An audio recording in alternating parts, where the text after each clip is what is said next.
बिल्कुल, ये सब बातें हमें बताने की कतई कोई जरूरत नहीं है, क्योंकि हम तो हमारा इम्तियाज, मेरे भाई सुन लीजिए, हमारा इम्तियाज गुज़िश्ता 3 सालों की आप स्ट्रीम उठाकर देख लें, यही है कि हम फिरका वारियत के ऊपर बात ही नहीं करते। मसला ए में उनकी फिक्र मिली सलफी हज़रात से, मसला बी में उनकी फिक्र मिली बरेलवी हज़रात से, और सी में मिली उनकी फिक्र देवबंदी हज़रात से। तो ये जो खिचड़ी बनी है फिरका खिचड़िया, ये फिरका हो गया कि नहीं? ये फिरका नहीं है, ये है कुरान और हदीस। नहीं, ये फिरका इसलिए हो गया, आपकी मैं वैसे जुर्रत को मैं दाद इसलिए दूंगा कि आप कम से कम हमारे पास आ तो गए, जबकि आप इन इस्तिलाहात को जानते नहीं। इंजीनियर तो ये भी नहीं करता कि वो बैठ जाए कि अगर इसनाद न होती, सनद का ये जो हमारा कनेक्शन हमारे उस्ताद उनके उस्ताद तक ये ना होता तो जिसकी जो मर्जी आए वो बन देता। ठीक, सनद ने दीन को महफूज किया हुआ है। बिल्कुल ऐसी तरह। आप मुझे इंजीनियर साहब की सनद बता दें, हदीस कौन असातिज़ा है भाई? वो कहते हैं मेरा इलियास कादरी भी उस्ताद है, मेरे जनाब मौलाना मौदूदी भी उस्ताद है, और जनाब डॉक्टर इरशाद भी उस्ताद है, और फलां रामदी साहब भी उस्ताद है। भाई वो चार लेक्चर सुनकर कोई उस्ताद शागिर्दी का रिश्ता नहीं होता। उस्ताद शागिर्दी का ताल्लुक एक अलग ताल्लुक है। वो लेक्चर सुनकर नहीं आता। खतीब अल-बगदादी अपने जमाने के मशहूर नाक़िद हदीस, ठीक है, आज के नहीं, वो सदियों पुराने, उन्होंने अपनी किताब में एक ज़ाब्ता लिखा है। वो ज़ाब्ता ये है कि दो हदीसों के दरमियान अगर तारुज़ होता है, बज़ाहिर नजर आता है, ठीक है, तो तरजीह आप एक को कैसे देंगे? उसके उन्होंने 110 या 115 ज़ाब्ते लिखे, और वो क्रोनोलॉजिकल ऑर्डर में कि पहले ये, फिर ये, फिर ये, फिर ये, फिर ये। तो हदीस का सहीहैन में होना 104वां ज़ाब्ता है। कौन सा नंबर का? 104 नंबर। 104वां। हम लोग क्या करते हैं, बचूंगे किस्म के लोग 103 क्रॉस करके सीधे 104 पे पहुंचते हैं। 103 पे जब लगाएंगे, सब स्किप, सीधा 104 पे। क्यों? चूंकि उनकी रसाई वहीं तक है। मैं कैसर भाई और जो दूसरे हज़रात हैं, हमारा मौक़िफ़ बिल्कुल दो चार की तरफ है कि इंजीनियर रैंड कॉर्पोरेशन का स्कॉलर है। रैंड कॉर्पोरेशन का डिस्क्रिप्शन मुकम्मल तरीके से इंजीनियर के ऊपर सादिक आता है, और चूंकि रैंड कॉर्पोरेशन के जरिए मुसलमानों में लिबरलिज्म, एथिज्म और जनाब जितने भी इज़म्स हैं, वो सारे के सारे उनको में डाले जाते हैं। वो तो आज ही हो रहा है ना, वो तो आज ही हो रहा है। फिरका तो बन चुका भाई, वर्चुअल फिरका बन चुका ना। आप वो कहते हैं हमारी मस्जिद नहीं, फिरकों की मस्जिद मदरसे होते हैं। यूट्यूब पे आपका मदरसा खुला हुआ है, मस्जिद जिस दिन जब आप मर जाएंगे मस्जिद बन जाएंगी। आप ये बताएं कि हम थोड़ा सा ऊपर जाए ना, ये चले जाएं अहमद रज़ा बरेलवी तक या अशरफ अली थानवी तक, तो वो तो एक दूसरे को काफिर और क्या कुछ कह रहे हैं। तो फिर हमें कैसे पता चलेगा कौन सा ठीक है कौन सा गलत है? अभी मेरी इस बार उम्र है 24 साल, मैं 22 साल तक मैं देवबंदी था। कोई बात नहीं, देवबंदी होना कोई फर्ज ऐन नहीं है। बात सिर्फ ये है कि आप अपने आप को रिवायत के उस तसलसल से जोड़ें, वरना गुमराह हो जाएंगे। उसका तरीका क्या है मैं बता दूं। वो बताएं। उसका तरीका ये है कि सबसे पहले आप अरबी ज़बान सीख, ठीक है। आपको लगता है ना कि भाई हज़रत थानवी से कौन जुड़े, मौलाना अहमद रज़ा खान से कौन जुड़े, अरे सबको साइड कर दो, ठीक है। अब आप अरबी ज़बान के बाज़ मर्तबा अल्लाह ताला किसी फाजिर से भी दीन की खिदमत का काम ले लेता है, किसी फाजिर से भी। ये हदीस में मौजूद है। आपको ये हदीस याद होगी कि हज़रत अबू हुरैरा रज़ियल्लाहु अन्हु को ख्वाब में शैतान आयतुल कुर्सी सिखा के चला गया। मेरे चैनल पर जाएं, इंजीनियर साहब की वीडियो मिलेगी आपको। उन्होंने मुफ्ती यासिर नदीम अल-वाजिदी को दायरा इस्लाम से खारिज किया। ये कहा है कि उनका तो इस्लाम मशकूक है। मेरे भाई आप ये दलाइल ना दें। हां, आप ये दलाइल ना दें कि वो मौलवी जो है ना वो काफिर कह रहे हैं दूसरे को, इसलिए मैं वहां चला गया। को गोली मारे, मैं सिर्फ सर से ये पूछ रहा हूं। सबसे पहले आप पढ़ लें मसलन अल-मुजज़ फी उसूल अल-फ़िक़्ह, उसके बाद पढ़ें आप उसूल अश-शाशी, उसके बाद आप पढ़ें नूरुल अनवार, उसके बाद पढ़ें आप नहीं, ये सब अरबी में भैया, उर्दू में नहीं, उर्दू वाली बात नहीं करते हम। रिवायत तो हमारी सारी अरबी में। अस्सलाम वालेकुम। वालेकुम अस्सलाम। जी मुफ्ती साहब, सुनाइए क्या हाल है? ठीक है, बिल्कुल ठीक। आप फिरका इंजीनियर से ताल्लुक रखते हैं? नहीं सर, मैं स्टूडेंट हूं इंजीनियर का। अच्छा, तो फिरका इंजीनियर से ताल्लुक रखते हैं, ठीक है, बहुत अच्छी बात है जी। नहीं, मेरी बात मुकम्मल होने दें। नहीं, मुकम्मल हो गई। अब आप स्टूडेंट के हैं या मुक़ल्लिद के हैं, वो दोनों बराबर ही है जी। आगे बढ़ें। नहीं, मैं उनकी हर बात से इत्तेफाक नहीं करता, मैं सिर्फ उस बात से नहीं, इत्तेफाक करता हूं जो कुरान और हदीस में है। जी ठीक है, उनकी कौन सी बात कुरान और हदीस में है, और आपको ऐसा लगता है कि वो बात कुरान और हदीस में नहीं है, और कौन सा, चलें ये इस तरह ले लें, उनकी कौन सी बात से आप इत्तेफाक नहीं करते हैं? उनकी अक्सर बहुत सी बातें, जिस तरह ये सेकुलरिज्म हो गया, या वो इमरान खान पे बात करते हैं, या इस तरह की और भी बहुत सी बातें हैं। यानी पॉलिटिकल बातों से आपको उनकी इत्तेफाक नहीं है। आप चूंकि इमरान खान की पार्टी से आते हैं, तो इसलिए आपको इमरान खान के ताल्लुक से उनकी बात कहीं भी पसंद नहीं है। ठीक, नहीं, मैं इमरान खान से कोई ताल्लुक नहीं है मेरा। तो इमरान खान के खिलाफ जो उसने बातें की हैं, वो आप उनसे इत्तेफाक करते हैं कि इख्तिलाफ करते हैं? मैं मानता हूं कि जो उन्होंने बात की है वो बात ठीक है, इमरान खान में वो खराबियां हैं, लेकिन मेरा ये मानना है कि इस खुलासा क्या निकला? खुलासा ही निकला कि पॉलिटिकल बातों पर आपको उनसे इख्तिलाफ है। जी, जी। अब दीनी बातों में कौन सी ऐसी बात है कि जिनसे आपको उनसे इख्तिलाफ है दीनी बातों में? दीनी बातों में तो इस वक्त चैट के अंदर ब्लेसिमी हो, एक मिनट इंजीनियर भाई, एक मिनट, चैट के अंदर ब्लेसिमी हो रही है, मॉडरेटर नहीं आती भाई, please take care of it. अच्छा, मुझे नहीं, मैं शुरुआत यहाँ से करेंगे, क्योंकि आपने ये कहा कि नहीं, हमें तो बहुत सी बातों से उनसे इख्तिलाफ है, तो दीनी बातों में आपको उनसे कहाँ इख्तिलाफ है, बताइए। मैं वही बात कर रहा हूँ कि आप मुझे बताएं। नहीं भाई, आप बताइए, आपका दावा है कि आपको इख्तिलाफ है, तो मैं पूछ रहा हूँ कहाँ इख्तिलाफ है?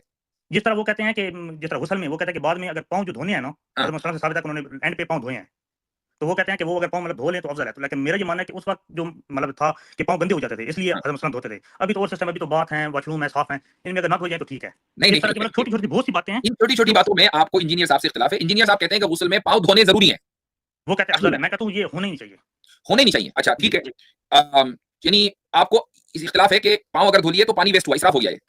नहीं, पानी वेस्ट की बात मैं नहीं कर रहा, मैं वैसे बता रहा हूं भाई, क्योंकि उस वक्त तो ये था ना, क्योंकि वो बताते हैं साथ में कि उस वक्त मट्टी होती थी नीचे, तो जिसकी वजह से पाँव गंदे हो जाते थे। ठीक, बात तो अफजलियत की हो रही ना। अगर पाँव गंदे हो गए, आपको पता है कि पाँव गंदे हैं, तब तो धोना जरूरी है, फर्ज हो गया, वरना गुस्ल नहीं होगा। लेकिन वो मैं ये कह रहा हूं, बात अफजलियत की हो रही है कि वहां मट्टी नहीं है, अब पाँव धोना अफजल है कि अफजल नहीं है? मैं कह रहा हूं वो काम करना ही नहीं चाहिए, जो मतलब है कि उस वक्त एक मजबूरी थी, एक मजबूरी इसलिए थी कि ये शक था कि भाई पाँव खराब ना हो जाए, और अगर आपको यकीन है वो पाँव खराब है तो आपके लिए धोना फर्ज है। जी बिल्कुल, मैं यही बात कह रहा हूं। अब मैं ये पूछ रहा हूं कि अभी क्या है, एक नॉर्मल वॉशरूम के अंदर आप गुस्लखाने में नहा रहे हैं, तो धोना अफजल है कि अफजल नहीं है? मेरा ये मानना है अफजलियत की बात नहीं, सिर्फ अफजलियत की।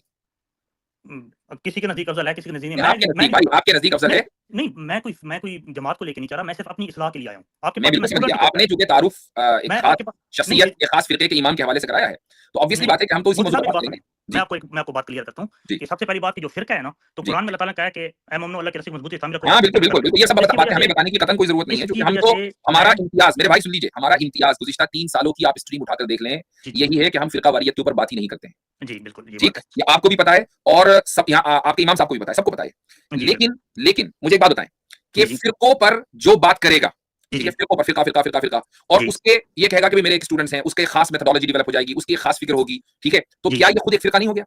लेकिन मैंने देखा है कि उनकी जो भी आप कह रहे हैं कि एक अपनी फ़िक्र होगी, वो हुँ, फ़िक्र जो है वो किसी न किसी फ़िरके से मिलती है। किनकी? अभी ये हज़रत इंजीनियर साहब की। अभी इंजीनियर ये साहब की फ़िक्र हज़रत किसी अली न किसी फ़िरके से मिलती है, ठीक जी, है? तो मसलन उनकी इस मसले में मसला ए में उनकी फ़िक्र मिली सलफ़ी हज़रात से, मसला बी में उनकी फ़िक्र मिली बरेलवी हज़रात से और सी में मिली उनकी फ़िक्र देवबंदी हज़रात से। तो ये जी, जो खिचड़ी बनी है फ़िरका खिचड़िया, ये फ़िरका हो जी। गया कि नहीं? ये फ़िरका नहीं है, ये है अच्छा, ये कुरान क्या और है? हदीस। नहीं, कुरान और ये हदीस है कि ये फ़िरका इसलिए हो गया जी, चूँकि जी। इसके पीछे कोई उसूल नहीं है। अब मुझे आप चूँकि कुरान हदीस के हवाले दे रहे हैं, मुझे एक बात बताएँ, जी, जी। किसी भी हदीस को सही मानने अगर 2 हदीस में इख्तिलाफ हो जाए, 2 हदीस में तारुज़ हो जाए, जी, किसी जी। एक हदीस को दूसरी हदीस पे राजिह देने तरजीह देने के आपके यहाँ क्या उसूल है आपके फ़िरके में?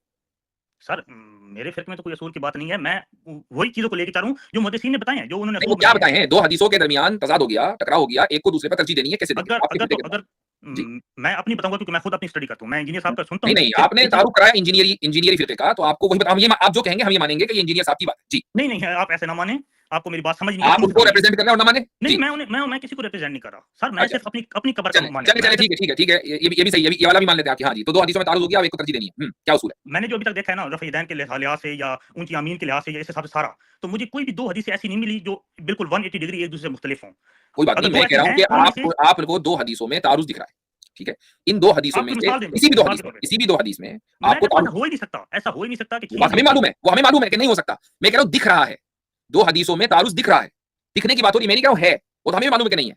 दिख सर रहा उसके है, पीछे तो आप देखा जाएगा कैसे उसको सॉल्व करेंगे? ये आप बताएँगे ना, सवाल तो दे मैंने आपसे पूछा है। नहीं देखा जाएगा कि इसके पीछे जो ये मतलब हैं हदीसें सही हैं हुँ, मतलब कौन-सी बुक से ली गई हैं, अच्छा ठीक सहीहैन से ली जी, तो गई सही हैं या जी, तो सही हदीस कैसे डिसाइड करेंगे कि ये ज़्यादा सही है? वो तो मुहद्दिसीन ने उसपे बताया ना वो। इमाम क्या बुखारी बताया? ने नीचे लिखे हैं, जो शरह बुखारी हुई है या जो मुहद्दिसीन उन्होंने बताया ये बातें कि क्या? ये हदीसें सही हैं, ये गलत हैं। नहीं, नहीं, क्या बताया? ये हदीसें सही ये हैं या हसन हदीसें गलत हैं? तो हसन है, ये हसन है, ये ज़ईफ़ है। आप गोया के जो मुहद्दिसीन हैं जिन्होंने हदीसों की कैटेगराइज़ेशन की और उसके बाद ये बताया ये हदीस सही है या नहीं है, जी। सनदों को देखकर बताया ना, मसलन सनद में 5 बंदे हैं, जी, जी, ठीक है? सनद बिल्कुल। में 5 बंदे हैं, पाँचों को देखा कि भई ये भी ठीक है, ये भी ठीक है, ये भी ठीक है, ये भी ठीक है, उसके बाद कहा कि भई ये हदीस सही है, ठीक है? जी, आपने जी। उसको मान लिया। अब मसला क्या है कि 2 हदीसें हैं, दोनों सही हैं, अब क्या करेंगे? सर अगर तो वो 180 हो ही नहीं सकती, नहीं, वो नहीं है भाई, वो इन रियलिटी नहीं है, तो दोनों को मानेंगे, दोनों को मानेंगे। वो दिख रहा है ऐसा, अगर वो 180 वो नहीं है दिख तो रहा दोनों है को मानेंगे। ऐसा कि दोनों के दरमियान तारुज़ है 180 आपको दिख रहा है, अब आप कैसे तरजीह दोगे? सर मुझे कैसे नज़र आता है जो चीज़ है ही नहीं वो मुझे कैसे नज़र आएगी? हुँ। जो चीज़ है ही नहीं वो मुझे कैसे नज़र आएगी? बाज़ मर्तबा इख्तिलाफ 2 हदीसों के दरमियान नज़र आ जाता है, बहुत सारे फ़िक़ही मसले हैं। मसलन अब्दुल्लाह बिन मिसाल मसऊद रज़ियल्लाहु अन्हु की रिवायत है कि आप सल्लल्लाहु अलैहि वसल्लम ने तकबीर तहरीमा के वक़्त रफ़े यदैन किया और उसके बाद नहीं किया। ठीक? जी, एक हदीस सही हदीस है। उसके जी, बाद दूसरी हदीस आ गई अब्दुल्लाह इब्न उमर की कि आप सल्लल्लाहु अलैहि वसल्लम ने रफ़े यदैन किया तकबीर तहरीमा के बाद, फिर रुकू में जाते वक़्त, रुकू में आने से पहले। फिर एक और हदीस सही बता देता हूँ कि कान नबी सल्लल्लाहु अलैहि वसल्लम यरफ़उ यदैहि फ़ी कुल्लि रफ़इन व ख़फ़ज़िन कि हर उठने बैठने पर रफ़े यदैन करते थे। अब बताएँ क्या करेंगे इसका? अच्छा ठीक है, ये अभी आपने मुझे बताया अभी मैं आपको बताता हूँ। हुँ, जो रफ़ीदैन करने पे है ना हदीसें, हुँ। वो तकरीबन 100 से ज़्यादा हैं और वो सारी ठीक, हदीस की ठीक, किताबों में ठीक, हैं, ठीक, ठीक, ठीक है ना? ठीक। सही बुखारी ने उसपे एक बाकायदा किताब भी लिखी है, ये क्या नाम है उसका जी, जुज़् रफ़अल यदैन, जी, ठीक है ना? ठीक, उसके अलावा जो अब्दुल्लाह इब्न मसूद की जो आपने बताई है ना, जी, ये वाली हदीस पे बहुत से मुहद्दिसीन ने कहा है कि ये वाली हदीस उनसे साबित ही नहीं है। ठीक, तो ठीक। फिर हम इसे सही नहीं मानेंगे, ये सही नहीं ज़ईफ़ है। मानेंगे। अच्छा, अब अगर कोई मान लीजिए इस हदीस को सही मानता हो, इमाम बुखारी के अलावा कोई दूसरा मुहद्दिस जो इमाम बुखारी के असातिज़ा के दर्जे में हो, वो सही मानता हो, अब क्या करेंगे? नहीं, वो तो देखा जाएगा ना कि कितने लोग ज़्यादा उस चीज़ को मान रहे हैं। नहीं, एक दलील दलील की कुव्वत और दलील की कसरत दोनों एक ही चीज़ है? मुझे नहीं पता ये आप मतलब क्या बात कर रहे हैं? यही मैं कह रहा हूँ कि आप लोग उलमा से आपकी मैं वैसे जुर्रत को मैं दाद इसलिए दूँगा कि आप कम से कम हमारे पास आ तो गए, जबकि आप इन इस्तिलाहात को जानते नहीं हैं। इंजीनियर तो ये भी नहीं करता कि वो बैठ जाए उलमा के साथ। यही पॉइंट मैं कह रहा हूँ कि दलील की कुव्वत और दलील की कसरत दोनों बराबर नहीं है। अब मैं सिर्फ एक सिंपल सी बात बताता हूँ मैं आपको, देखें, जी। थोड़ा-सा आपका फ़ॉर्मूला सही करने लगा हूँ मैं। जी, जी, बताएँ, बताएँ मैं इंटरेस्टेड हूँ। जी, वो ये है कि मसलन इमाम बुखारी रहमतुल्लाह के और रसूलुल्लाह सल्लल्लाहु अलैहि वसल्लम के दरमियान कितने वास्ते हैं? मुझे सवाल नहीं पूछ रहा पता, आप बता दें। उनके अंदाज़ा उस्ताद हैं इमाम इब्न मुबारक, उनके इमाम शाफ़ी कोई मुझे 4 के 5 ऐसा मुझे सही याद नहीं है। 5 से 4-5 6 वास्ते उनके ऑन एन एवरेज है, ठीक है? जी। ठीक। अच्छा, इमाम अबू हनीफा और रसूलुल्लाह सल्लल्लाहु अलैहि वसल्लम के दरमियान वास्ते कितने? कोई कहता है कि वो ताबीन है, कोई कहता है वो तबा ताबीन है, चलो तबे 2 ताबी या मान 3 लेते हैं। चलो तबे मत तबा मान ताबीन, लेते हैं। सहाबी और सल्लम 3 या 2 2 कर लें। 2 या 3 ठीक। जी, क्या ये मुमकिन नहीं है, इम्कान की बात हो रही है कि एक जी, हदीस इमाम अबू हनीफा तक 2 वास्तों से पहुंची, ठीक? जी, उनके जमाने में इमाम हनीफा के और उनके मुआसिरीन तक वो 2 वास्तों से पहुंची। जी। उसके बाद अगला बंदा आया तीसरा वास्ता, उसके बाद अगला बंदा आया चौथा वास्ता, वो निकला ज़ईफ, वो कमजोर बंदा है। उसके बाद आ गए इमाम बुखारी, उन्होंने कहा ये हदीस तो ज़ईफ है, तो हदीस तो सही थी ऊपर, नीचे आके ज़ईफ हुई ना। जी। तो आप इमाम बुखारी के फैसले को इमाम हनीफा के खिलाफ कैसे जज कर सकते हैं, जबकि एक के दरमियान 2 वास्ते, दूसरे के दरमियान 6 वास्ते? जी, बिल्कुल मैं आपकी बात समझ रहा हूँ, आपने जो बात की है। आप बात ठीक कंप्लीट है, करें। बात हो गई। ये एक फार्मूला आपको दे दिया मैंने, अब मुझे जी, इसका रिबटल दे दें। मैं इस पे मैं आपको बात बताता हूँ। जी। ये मैं अपनी बात बता दूँ, मेरा इंजीनियर से कोई ताल्लुक नहीं है सिवाय इसके कि वो मेरा उस्ताद है जिस तरह आप मेरे उस्ताद हैं। सीधे-सी मेरे बात, भाई सीधी-सी बात मेरे कर रहा हूँ। भाई मेरे भाई मेरे मेरी भाई बात सुन सुनिए। लीजिए। जी, सर मेरी बात एक बार आप सुन ले, आपको क्लियर हो जाएगी जी। कि मैं बहुत से लोगों को अपना उस्ताद मानता हूँ। यहाँ पे मैं स्पेन में रहता हूँ, यहाँ भी जो मुझे जिस मस्जिद में जाता हूँ, उन्हें भी मैं अपना उस्ताद मानता हूँ। आप ये भी मेरे उस्ताद हैं, आपने मुझे बातें बताई हैं। जी। मैं सिर्फ अपनी कब्र को मतलब है कि अज़ाब से बचाना चाह रहा हूँ। उसके हिसाब से मुझे कोई भी आदमी सही बात बताएगा, जो मुझे लगेगी सही है, वो मैं मानूँगा। अब इस पे मैं आपको बताता हूँ कि आपने जो बात की है, ठीक है ना, सही है। लेकिन हमारा जो दीन है, देखिए जिस तरह अल्लाह ताला ने कुरान मजीद को 100% अपनी हिफाज़त मिली है, ठीक है ना? ये जो हदीसों का जो इल्म है, कुरान मजीद में बहुत सी ऐसी चीज़ें, जिस तरह आप बता रहे थे कि नमाज़ का हो गया या हज के महीनों का हो गया, ये हमें नहीं मालूम होता कुरान से, ये हमें हदीसें बताती हैं, ठीक है ना? इस हिसाब से ये हदीसें जो हैं, ये बहुत इंपॉर्टेंट है। ये कुछ साइंस का इल्म या कोई ऐਵੇਂ कोई किसी की शेर व शायरी की किताब नहीं है कि जो गलत हो जाए, या जो मान ली जाए तो मान ली जाए, ना मानी जाए तो कोई इतनी इंपॉर्टेंस नहीं रखती। हदीस की किताबें बहुत इंपॉर्टेंस रखती हैं, ठीक है? इस हिसाब से क्या मेरा खुदा ने ये जो दुनिया बनाई है, ये जो सारा कुछ बनाया है, सब कुछ हमारे लिए बनाया है ना? दुनिया, आसमान, सितारे, समंदर, जानवर, चरिंद-परिंद, ये क्या अल्लाह ताला ने एंड पे इसलिए बनाया कि एंड पे इन्हें किसी चीज़ की ऑथेंटिकेशन का पता ही ना हो। किसी का दिल करे तो वो ज़ईफ़ हदीस पकड़ ले, किसी का दिल करे वो सही पकड़ ले, कोई अपने फ़लसफ़े पे बैठ जाए, कोई किसी और चीज़ पे बैठ जाए और आखिर पे मेरे तक पहुँच जाए। या अल्लाह ताला ने एक सही चीज़ बताई होगी हाँ। जिससे हम समझेंगे तो ठीक है। क्योंकि सही शरह सही जो सही मुस्लिम है ना बुक, उसमें इमाम मुस्लिम ने मुकदमा लिखा है और जी। उन्होंने गिरफ्त किया इमाम अहमद बिन हंबल, इमाम इब्न अबी शोबा पे, मेरे ख्याल में। इमाम उन्होंने बुखारी क्या पे भी की है, इमाम बुखारी पे भी की है। खैर चलो आगे चलो। हाँ। मैं वो जो बात मैं मेरे भाई सही मुस्लिम का मुकद्दिमा मैं पढ़ाता हूँ, ठीक है? मैं उस्ताद हूँ उसका, और सर, गुज़िश्ता मैं भी आपको 14 उस्ताद साल मान से रहा पढ़ा हूँ। रहा हूँ। खैर आगे बढ़ें, आगे बढ़ें। मैंने जी, कब आपको कहा, मैं सिर्फ आपको बात जी, बता रहा हूँ। जी। मैं सिर्फ आपके पास इल्म लेने आया हूँ। मैं आपसे डिबेट करने आया हूँ, आप बहुत ऊपर गए, मैं सिर्फ अपने इल्म के लिए आया हूँ आपके पास। तो उन्होंने उसमें कहा है कि ये जो मतलब मुहद्दिसीन से जिन्होंने बहुत सी हदीसें लिखी हैं, मतलब इमाम अहमद बिन हंबल, जिन्होंने, वो कहते हैं कि इन्होंने सिर्फ लोगों को ये शो कराया है कि हमारे पास बहुत इल्म था, हमें बहुत हदीसें आती थी। उन्होंने कहा कि क्या हमारे पास सही हदीसें खत्म हो गई, या जो हम ज़ईफ़ ठीक, हदीसों ठीक। से अपना देखिए झूठ आपने साबित देखिए बात करें? लंबी हो गई है। आप जो भी बात कह रहे हैं ना, मुझे उससे जी, कोई इख्तिलाफ नहीं है। मैं जी, और आप दोनों एक ही पेज पर हैं कि सही हदीस ही ऑब्वियसली बुनियाद है दीन की, उसी को दिया जाएगा, सुन्नत को जी, ऊपर अमल किया जाएगा, सही सुन्नत पर, सुन्नत साबिता जिसको बोलते हैं। ज़ईफ़ हदीसों से अहकाम नहीं निकला करते हैं। जी, बिल्कुल ठीक बात है ना? जी, आपने कहा जी आप भी उस्ताद हैं, इंजीनियर साहब भी उस्ताद हैं। मैं उस पर जी, आना चाहता हूँ। उसी मुकद्दमे मुस्लिम में जी, ये कौल भी आपने पढ़ा होगा कि जी, लौलल इस्नादु लक़ाल मन शाअ मा शाअ, कि अगर इस्नाद ना होती, सनद का ये जो हमारा कनेक्शन, हमारे उस्ताद, उनके उस्ताद, उनके उस्ताद जी, और जी, यहाँ समझ तक रहा कि वसल्लम तक ये ना होता, तो जिसकी जो मर्ज़ी आए वो बक देता। हूँ। ठीक? जी, सनद ने दीन को महफूज़ किया हुआ है। बिल्कुल ऐसी तरह। आप मुझे इंजीनियर साहब की सनद बता दें हदीस की, है ही नहीं। कौन-सी हदीस की समझ नहीं किसी भी, मुझे? उन्होंने हदीस हदीस की सनद कहाँ है? किनसे पढ़ा? कौन असातिज़ा है भाई? वो कहते हैं जी मेरा इलियास कादरी भी उस्ताद है, मेरे जनाब मौलाना मौदूदी भी उस्ताद हैं, और जनाब डॉक्टर इसरार भी उस्ताद हैं, और फलाँ गामदी साहब भी उस्ताद हैं। भाई वो चार लेक्चर सुनकर कोई उस्ताद शागिर्दी का रिश्ता नहीं होता। उस्ताद शागिर्दी का ताल्लुक एक अलग ताल्लुक है। वो लेक्चर सुनकर नहीं आता है। ठीक है? सर आप तो मेरी तो बात सुनिए। तो मैं आपको कह रहा हूँ कि आप उस्ताद चुनें, बिल्कुल चुनें, उस्ताद जी, जी, सही होना चाहिए, एक बात। जी, दूसरी बात ये है कि सही हदीस और सही सुन्नत ही से मसाइल निकलेंगे। इख्तिलाफ यहाँ होता है कि जब सही सुन्नत क्या है? खतीब बगदादी का नाम सुना है? खतीब बगदादी नहीं। ये अबू बकर बगदादी की बात नहीं हो रही आईसिस वाले की। खतीब बगदादी, मैं ठीक? बकर बगदादी को भी नहीं जानता। नहीं उसको तो जानते होंगे, ऐसा कैसे सारी दुनिया जानती है उसको, नाम तो सुना ही होगा आईसिस का। हाँ, चलिए मैं सर्च कर लूँगा। हाँ सर्च कर लीजिए। खैर वो बहरहाल वो एक निमटा गया, उससे हमें कोई लेना देना नहीं है। खतीब अल बगदादी अपने ज़माने के मशहूर नाक़िद हदीस हैं, ठीक है? जी, जी, आज के नहीं, वो सदियों पुराने हैं। जी, उन्होंने अपनी किताब में एक ज़ाब्ता लिखा है। वो ज़ाब्ता ये है कि 2 हदीसों के दरमियान अगर तारुज़ होता है, बज़ाहिर नज़र आता है, जी, ठीक जी, है? तो तरजीह आप एक को कैसे देंगे? उसके उन्होंने 110 या 115 ज़ाब्ते लिखे हैं, और वो क्रोनोलॉजिकल ऑर्डर में कि पहले ये, फिर ये, फिर ये, फिर ये, फिर ये। तो हदीस का सहीहैन में होना जी, 104वां ज़ाब्ता है। कौन-सा नंबर का? 104 नंबर। 104वां।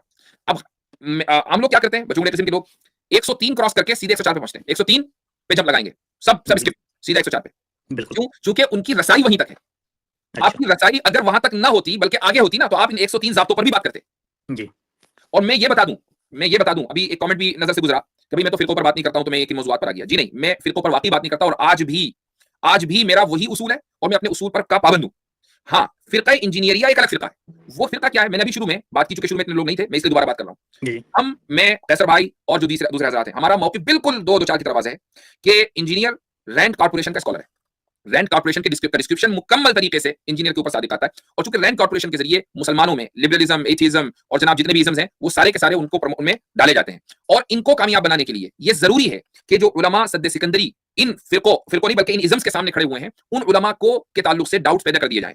बरेलवियों में बरेलवी उलमा के ताल्लुक से, जो देवबंदी हजरात हैं देवबंदियों के उलमा के ताल्लुक से, जो सलफी हजरात हैं तो सलफी उलमा के ताल्लुक से, किसी को छोड़ा ना जाए, ठीक है। शियों में शिई स्कॉलर्स के ताल्लुक से जब सारे के सारे अपनी रिवायत से कट जाएंगे तो कहां आएंगे? वो लिबरल बनेंगे, वो सेक्युलर बनेंगे, और इस तरीके से रैंड कॉर्पोरेशन का एजेंडा बिल्कुल सही होगा। ये असल में आप इस चीज को जिस दिन समझ लेंगे ना उस दिन आप भी तौबा करेंगे मस्जिद में जाकर, मैंने अपनी जिंदगी के महीने एक आदमी के पीछे जाया कर दिए। मैं सिर्फ ये कह रहा हूं सर, मैं आपको बता रहा हूं, मैं अभी मेरी इस वक्त उम्र है 24 साल, मैं 22 साल तक मैं देवबंदी था।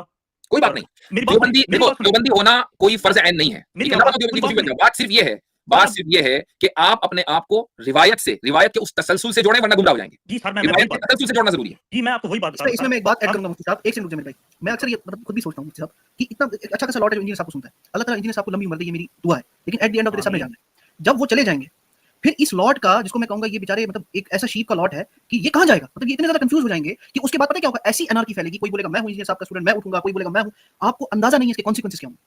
अभी मैं आपको वो आज ही हो रहा है ना, वो तो आज ही हो रहा है, फिरका तो बन चुका भाई, वर्चुअल फिरका बन चुका ना। आप वो कहते हैं हमारी मस्जिद नहीं, फिरकों की मस्जिद मदरसे होते हैं, यूट्यूब पे आपका मदरसा खुला हुआ है, मस्जिद जिस दिन जब आप मर जाएंगे मस्जिद बन जाएंगी। सर आप मेरी बात सुनिए जरा, थोड़ी सी मेरी बात सुनिए, मैं अभी आपको आपका भी जवाब देता हूं, उनका भी जवाब देता हूं, ठीक है ना। जो मुझे लगता है आप कह रहे हैं कि जो इंजीनियर साहब को जो सुनता है वो फिर लिबरल हो जाता है, मतलब अपने फिरके से हट जाते हैं। मैं रिवायत के, मेरे अल्फाज पर जी रिवायत के तसलसल से वो कट जाता है। जी बिल्कुल, मैं वही बात कर रहा हूं, रिवायत के तसलसल। मैं 22 साल में देवबंदी था, ना ही मैंने कभी कोई रूटीन से नमाजें पढ़ी थी, ना कोई रोजे रखे थे, अल्लाह मेरी पुरानी बातों पे मुझे माफ करे। जब से मैंने इंजीनियर साहब को सुना है, अभी मेरी तौहीद भी पहले की निस्बत बेहतर है, रिसालत भी, इसके अली भी। मैं एक बात बताता हूं आपको कि सही बुखारी में एक रिवायत है, सही बुखारी में एक रिवायत है, मुझे जब बताने देंगे आप फिर उस पे। नहीं, आपकी बात सुन ली ना मैंने, बहुत अच्छी बात है कि आप उनकी वजह से आपने कहा नमाज़ें आप पढ़ने लगे, बहुत अच्छी बात है। नहीं, आप मेरी बात पूरी बात सुनिए एक दफा प्लीज। जी चलिए सुनाइए, मुख्तसर कीजिएगा। जी मैं मुख्तसर कर दूं जी। उसके बाद मैंने खुद अभी सही बुखारी पढ़नी शुरू की है, ठीक है। उसके बाद मैंने भारी शरीयत पढ़नी शुरू की है, यहाँ पे जो उलमा है वो बरेलवी हैं, उनके कहने पे भारी शरीयत पढ़नी शुरू की है। मेरे पास अभी गुनियत तालिबीन, तज़किरतुल औलिया, ये सारी किताबें वो सारी मैं पढ़ रहा हूँ, ठीक है। और ये सिर्फ इसी वजह से मैं पढ़ूं कि जब मैंने देखा है कि ये तो सारे उलमा जो है एक दूसरे के इनमें चीजें खराब हैं, तो मैंने फिर कहा कि मैं खुद इस पे स्टडी करता हूं और खुद मैं देखता हूं कि ये क्या चीज है, ठीक है ना। और जो वो भाई बात कर रहे हैं, क्या नाम है उनका, अकनाल इस्लाम, उन्होंने जो बात की है कि उनके मरने के बाद क्या होगा। नहीं, आप मेरी बात पर रहिए पहले, वो जब होगा, जब मरेंगे, जब देखा जाएगा, जब वो मरेंगे क्या होगा, अभी ना आप कमेंट कर सकते हैं, उन्होंने कमेंट कर दिया, उसको क्या डिफेंड करेंगे? आपको क्या पता क्या होगा? कुछ भी नहीं। बात ये है कि आपने इंजीनियर साहब की वजह से नमाजें पढ़नी शुरू कर दी। 22 साल तक आप देवबंदी आप नमाज नहीं पढ़ते थे। पहली बात तो ये कि क्या देवबंदियों की किताबों में या बरेलवियों की किताबों में या शियों की किताबों में, किसी भी फिरके की किताबों में लिखा हुआ है कभी नमाज नहीं पढ़नी? क्या इस वजह से आप नमाज नहीं पढ़ रहे थे, या अपनी शहवतों की वजह से, या अपनी शहवतों की वजह से नमाज नहीं पढ़े थे? Point number 1। Point number 2, hold on, point number 2 ये है कि बाज मर्तबा अल्लाह ताला किसी फाजिर से भी दीन की खिदमत का काम ले लेता है, किसी फाजिर से भी। ये हदीस में मौजूद है, आपको ये हदीस याद होगी कि हज़रत अबू हुरैरा रज़ियल्लाहु अन्हु को ख्वाब में शैतान आयतुल कुर्सी सिखा के चला गया। जी बिल्कुल, ये बात है, ये हदीस बुखारी में तो है ना। तो आप अगर किसी आदमी के, मैं ये नहीं कह रहा कि इंजीनियर दिन रात जो है बस वो ये कह रहा लिबरल बनो, ऐसा नहीं है। जाहिर सी बात है कि कुरान हदीस की कुछ ना कुछ बातें होती होंगी। तो आप जैसे लोग, आप हज़रात ने देखा भाई कुरान हदीस की 2-4 बातें, अब उन 2-4 बातों में मसलन 60%, 70% या 40%, मैं कहता हूं 10% ही गलत है। आपने उन बातों को सही समझा और उन बातों की वजह से आप नमाज पढ़ने लगे, बहुत अच्छी बात है। आपका दीन नमाज के ताल्लुक से इंशाअल्लाह आप अल्लाह के यहाँ यानी सुरखरू रहेंगे। नमाज के ताल्लुक से जब आपसे सवाल किया जाएगा, बात फिक्र की हो रही है, अमल की नहीं हो रही है। फिक्र की हो रही है। अमल और फिक्र में फर्क होता है। आप एक फिक्र को प्रमोट करते हैं, अमल आप अच्छा भी हो सकता है, गलत भी हो सकता है, वो आपके और अल्लाह ताला के दरमियान है। असल जब बात फिक्र की होगी तो फिर उसके मुकाबले में जो दूसरे लोग होंगे वो अपनी फिक्र को पेश करेंगे, और आपकी फिक्र को, अगर आप ये दावा करते हैं कि हम ही सही हैं, तो फिर आपको गलत भी कहा जाएगा। That's all. जी मैं आपकी बात से इत्तेफाक करता हूं, आपने ठीक बात की है, ठीक है ना। लेकिन अभी आप मेरी बात सुनिए, अगर आप कहते हैं कि इंजीनियर को छोड़े, मैं मतलब जिस फिरके में था उसमें ठीक था, कोई नहीं कह रहा, नहीं, कोई नहीं कह रहा किसी को छोड़ने के लिए। अच्छा ठीक है, सिर्फ ये कह रहा हूं कि अपने को रिवायत के तसलसल से बांधें, और उसूल पढ़िएगा। दीन को समझने के लिए उसूल पढ़ना जरूरी है, किसी भी आदमी के चीखने चिल्लाने से मुतासिर ना हो। बस ये मैं कह रहा हूं। आपने ठीक बात की है। अभी मेरी बात सुनिए, मैं इंजीनियर को भी सुनता, मुझे थोड़ा सा टाइम दीजिए। उमर भाई टाइम कयामत तक इंशाल्लाह आप करें, तहकीक करें, हज़रत ने फरमाया। चलिए रखिए अपनी बात रखिए, फिर इजाजत लेंगे, थोड़ा शॉर्ट में रखिए। जी ठीक है। मैं अब ये बात बता रहा हूं आपको कि ठीक है, इंजीनियर को भी सुनने, अपनी जो एक तसलसल है उसे भी कायम रखें, ठीक है ना। लेकिन आप ये बताएं कि हम थोड़ा सा ऊपर जाए ना, ये चले जाएं अहमद रज़ा बरेलवी तक या अशरफ अली थानवी तक, तो वो तो एक दूसरे को काफिर और क्या कुछ कह रहे हैं, तो फिर हमें कैसे पता चलेगा कौन सा ठीक है, कौन सा गलत है? आपसे रोज़े क़यामत ये सवाल नहीं होगा कि कौन सही है, इनमें कौन गलत है। मैंने इसीलिए कहा कि आपको फिरकों से एलर्जी है ना, मुझे भी एलर्जी है, ठीक है। आपको मैं ना देवबंदी बनाना चाह रहा हूं, ना आपको बरेलवी बनाना चाह रहा हूं। मैं आपको क्या कह रहा हूं कि रिवायत के तसलसल से, मैं इसी लफ्ज़ रिवायत के तसलसल से अपने को जोड़ें, ठीक है। आपको किसी फिरके में आने की कतई कोई जरूरत नहीं है। मुझे भी चिढ़े, आपको भी चिढ़े। मुझे रवायत बताएं, मुझे रवायत नहीं समझ। उमर भाई आपने ये बात की है ना, आपने ये बात की है, होल्ड ऑन उमर भाई, आपने ये बात की है ना कि दूसरे फिरके वाले को काफिर कह रहे हैं, इंजीनियर साहब ये काम नहीं करते। मेरे चैनल पर जाएं, इंजीनियर साहब की वीडियो मिलेगी आपको।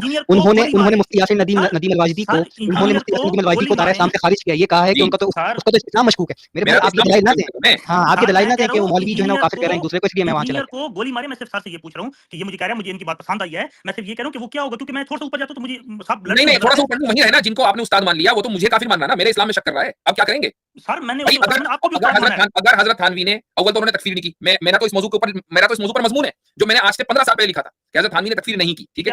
तो होल्ड ऑन, इसको गलत कहने का मतलब काफिर कहना नहीं है। अच्छा, पहली बात, लेकिन हजरत थानवी कब चले गए? 1941-42 में उनका इंतकाल हो गया। मौलाना अहमद रजा खान साहब का उससे पहले इंतकाल हो गया। भाई अभी आपके सामने कौन बैठा है? मैं। आपका दूसरा उस्ताद कौन है? इंजीनियर। वो इंजीनियर मेरे इस्लाम को मशकूक कह रहा है, और अब आप उससे सवाल करेंगे जाकर कि किस बुनियाद पर मैं तुम्हारी क्यों मानूं, कौन सही है, जब तुम उसके इस्लाम को मशकूक कह रहे हो? आपने मुझे अपना उस्ताद कैसे मान लिया? अभी मैं जवाब दूं इस बात का? जी। आप इंजीनियर को काफिर कहें, वो आपको काफिर कहें, मुझे दोनों से मतलब है। मुझे ये मतलब है मैं नहीं कहता भाई, मैं नहीं कहता काफिर, मैं तकफीर नहीं करता। अच्छी बात है, इंजीनियर आपको वो करता है, वो करता है। मैं वही कह रहा हूं। और इन्होंने कैसर भाई ने कितनी ही वीडियो के अंदर ये भी दिखा दिया उसकी आवाज में कि वो हजरत थानवी की भी तकफीर कर रहा भाई। जी, मैं वही बात कर रहा हूं सर, तकफीर तो वो ठहरा। दज्जाल क्या है? दज्जाल मुझे ना इंजीनियर से कोई फर्क पड़ता है, ना आपसे, ना अशरफ थानवी से। मैं उमर भाई आप ही ने ये उसूल दिया है, sorry to cut you off, आप ही ने ये उसूल दिया था कि फला उसको काफिर कह रहा था, फला उसको काफिर कह रहा था, इसीलिए मैंने वो छोड़ दिया। फिर मैंने इंजीनियर साहब को शुरू किया। आप बात ना घुमाएं मेरे भाई, आप बात घुमा रहे हैं और मेरे ख्याल से बात मुकम्मल हो गई हजरत, काफी ज्यादा। सर आप मेरी बात सुनिए। हां, तो ये उसूल आपने कहा ना कि नहीं मैं कैसे फला उसको काफिर कहता है, तो आप इंजीनियर के साथ क्यों जुड़े हुए हैं जबकि वो हमें काफिर कह रहा है? नहीं, इंजीनियर के साथ मैंने आपको पहली बात बताया कि मैं इंजीनियर साथ नहीं जुड़ूंगा। इंजीनियर को आपने उस्ताद मान लिया ना, वो जुड़ गए। नहीं, मैं हदीसों की बात कर रहा हूं। और हमें भी देखें, हम किसी के उस्ताद नहीं, इल्ला ये कि वो हमारे पास बाज़ाब्ता पढ़ने के लिए आए।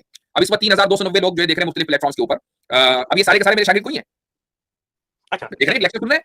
मुझे 10 सेकंड देंगे? हो गया, अब बात मुकम्मल हो गई। मेरे भाई मेरी अगर वाकई आप थोड़ा सा मुझसे ये ताल्लुक रखते हैं कि चलो मैं इनसे 2 लफ्ज़ सीखता हूं, तो ये ज़हन में रखिएगा कि अपने आप को रिवायत के तसलसल से जोड़ें। उसका तरीका क्या है मैं बता दूं। वो बताएं। उसका तरीका ये है कि सबसे पहले आप अरबी ज़बान सीखें, ठीक है? आपको लगता है ना कि भाई हज़रत थानवी से कौन जुड़े, मौलाना अहमद रज़ा खान से कौन जुड़े? अरे सबको साइड कर दो, ठीक है? अब आप अरबी ज़बान सीखें। अरबी ज़बान सीखने के बाद आप इन लोगों से पहले बल्कि इंडिया में शाह वलीउल्लाह एक चूंकि दीनी तहरीक के बहुत बड़ा नाम है, उनसे पहले चले जाएं। उनसे पहले जो किताबें लिखी गई हैं चारों मज़ाहिब की, ठीक है? चारों फुक़हा के यहाँ, वो आप पढ़ें।